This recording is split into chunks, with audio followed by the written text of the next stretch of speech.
వారి గురించి నేను మాట్లాడట్లా. ఓవైసీ సడన్గా ఎందుకు సర్వైవల్ వచ్చేసింది ఇవాళ ఆయనకి. ఇవాళ మనం మాట్లాడకపోతే జనం పరిగెలెత్తిస్తారని చెప్పేసి వచ్చి మాట్లాడుతున్నాడు ఇవాళ.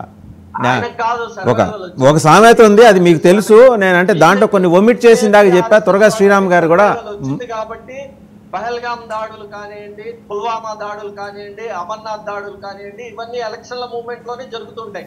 సరే సార్, మీరు దేశభక్తి లేదనుకో, మీరు అన్న మాటతో నేను ఏకీభవిస్తా. ఇప్పుడు దిల్సుఖ్ నగర్, గోకుల్ చాట్, లుంబిని పార్క్ ఈ బ్లాస్ట్లో జరిగినప్పుడు ఆ బాధితుల ఇళ్ళకి వెళ్ళి ఆయన పరిధిలో ఉన్న ప్రాంతాల్లో జరిగినాయి. ఈ మూడిట్లో రెండు కనీసం, లుంబిని పార్క్ కాకపోయినా లుంబిని పార్క్ కూడా అయి ఉండొచ్చేమో. వాళ్ళ బాధితుల ఇళ్ళకెళ్ళి సంఘీభావం ప్రకటించారా, లేకపోతే ఏడాదికోసారి వాళ్ళు నిరసన ప్రదర్శన చేస్తుంటారు. పాపం చెవులు పోయి, చూపు పోయి, అంగవైకల్యంతో బాధపడుతూ జీవోత్సవాల్లో బతుకుతున్న వాళ్ళు వందల సంఖ్యలో ఉన్నారు. వాళ్ళు కొవ్వొత్తులు ర్యాలీ చేస్తుంటే ఒక్కనాడైనా వచ్చి సంఘీభావం ప్రకటించాడు ఆయన? Good question. ఇప్పుడు పహల్గామ్లో 26 మంది చనిపోతే మోడీ గారు వచ్చి బీహార్ ఎన్నికల సభలో పాల్గొంటాడు. ఈయన సంఘీభావం తెలిపాడు. ఇప్పుడు రాజకీయ నాయకుల పరిస్థితులు ఎలా ఉన్నాయంటే ఆయన అక్కడ పుల్వామా అక్కడ చనిపోయిన 26 మంది అండి. ఓవైసీ గారు ఏం చెప్పాడు, మొత్తం అందరినీ చంపేస్తామని చెప్పారు. ఓవైసీ బ్రదర్స్ వాళ్ళకి దేశభక్తి ఏంటంటే, మీరు ఇక్కడ కూర్చుని వాళ్ళకి దేశభక్తి ఉందని మీరు వాళ్ళ తరఫున మీరు అవకాశం తీసుకుంటారా? ఈ దేశభక్తి ఉన్నవాడు ఈ దేశంలో హిందువులందరినీ పోగొట్టు చంపేస్తామని చెప్తారా? మీరు మళ్ళీ వాళ్ళకి అవకాశం తీసుకుంటారా? మీ స్టాండ్ ఏంటో మీరు చెప్పండి. ఆయన ఎవరి గురించి మీరు అవకాశం తీసుకుని ఇక్కడ మాట్లాడతారంటే మీరు ఒక నిమిషం మూసుకుంటే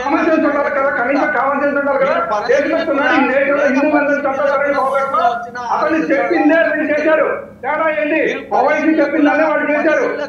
ఓవైసీ మాట్లాడబట్టే పంపేస్తున్నారు.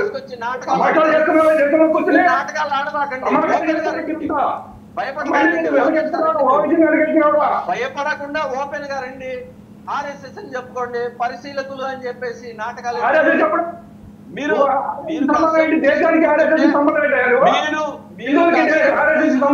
నేను చెప్తాను. మీరు మీరు కాసేపు మూసుకుని కూర్చుంటే నేను చెప్తా నా వివరణ.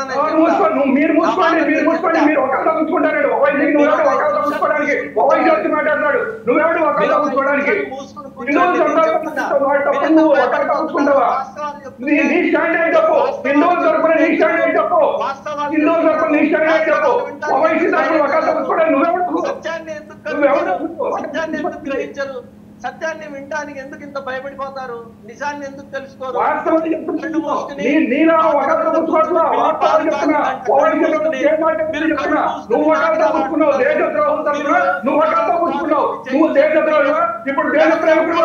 దాడులు చేయించింది మీరే.